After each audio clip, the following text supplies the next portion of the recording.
आहे।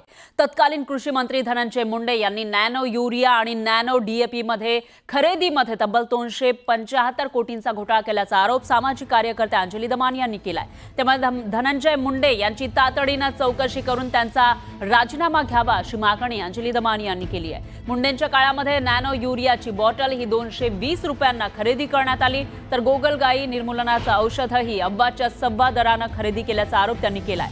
तसंच 50 कोटींचे डीलरशिपचे नियम बदलण्यात आले। धनंजय मुंडेंनी एका वर्षामध्ये अफाट पैसे खाल्ले असा आरोप सामाजिक कार्यकर्त्या अंजली दमानिया यांनी केलाय।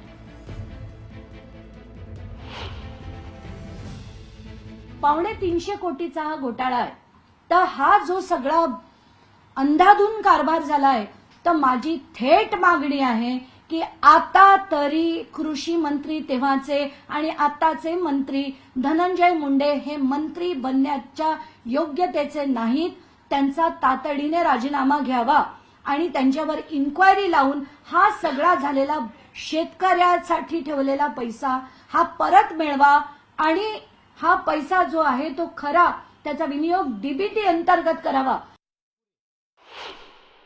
पोस्ट फॅक्टो करणं हा अतिशय चुकीचा पायंडा आहे आणि जे अधिकारी ज्यांची त्याच्यावर सही आहे त्या सगळ्यांवर खरं तर कारवाई झाली पाहिजे। कारण बॅकडेटेड का केलं जातं? कारण कुठेतरी झालेला मोठ्या प्रमाणावर गैरव्यवहार आहे तो लपवण्यासाठी बॅकडेटेड केलं जातं। तर तुम्ही जर ते पत्राची तारीख बघितली ती 16 मार्च आहे, पण त्याच्या सह्या ज्या झालेल्या आहेत डेप्युटी सेक्रेटरी पासूनच्या सगळ्यांच्या त्या मे महिन्याच्या आहेत। हे आता प्रत्येक माध्यमाने दाखवावं आणि हा किती मोठा भ्रष्टाचार आहे आणि सरळ सरळ लूट आहे। आणि कोणाची लूट आहे? तर ती शेतकऱ्यांसाठी दिले गेलेले पैसे होते।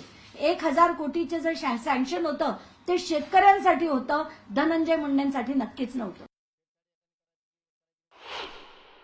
मला असं वाटतं की त्यांना कदाचित त्याची कल्पना नसेल, कारण त्यांना हे जे जीआर काढला गेला होता तो खूप आधीचा जीआर होता 2017 मध्ये, की डीबीटीच्या बाहेर काढणं ते जीआर काही एवढं रेग्युलरली कोणी बघत नाही आणि जवळजवळ 8 वर्षांनी तर नक्कीच नाही। त्यामुळे मला असं वाटतं की त्यांना कदाचित माहित नसेल की त्यांच्याकडे ते अधिकारच नाहीयेत याच्या बाहेर काढण्याचे, डीबीटीच्या बाहेर काढण्याचे, म्हणून त्यांनी ती सही केली असावी। त्याच्यावर वित्तमंत्र्यांची पण सही आहे, म्हणजे अजित पवारांची देखील सही आहे। एका रात्रीत अशी काय घाई होती की ते एका रात्रीत करण्यात यावं?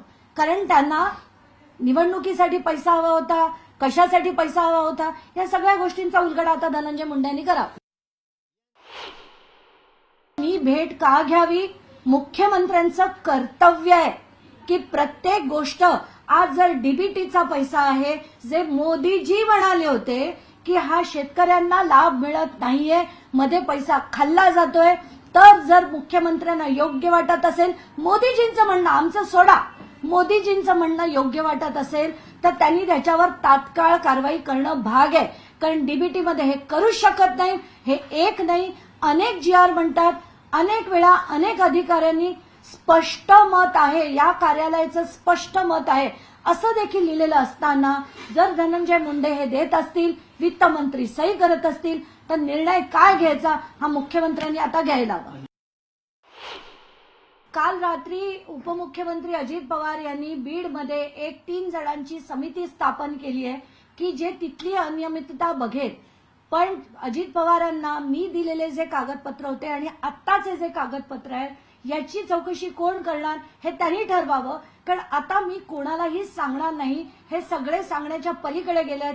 खरंच तुम्हाला राज्याबद्दल काही असेल, खरंच तुम्हाला शेतकऱ्याबद्दल कळकळ असेल, त्यांना ते पैसे पोहोचले पाहिजे अशी कळकळ असेल, तर कारवाई आता तुम्ही करायलाच हवी।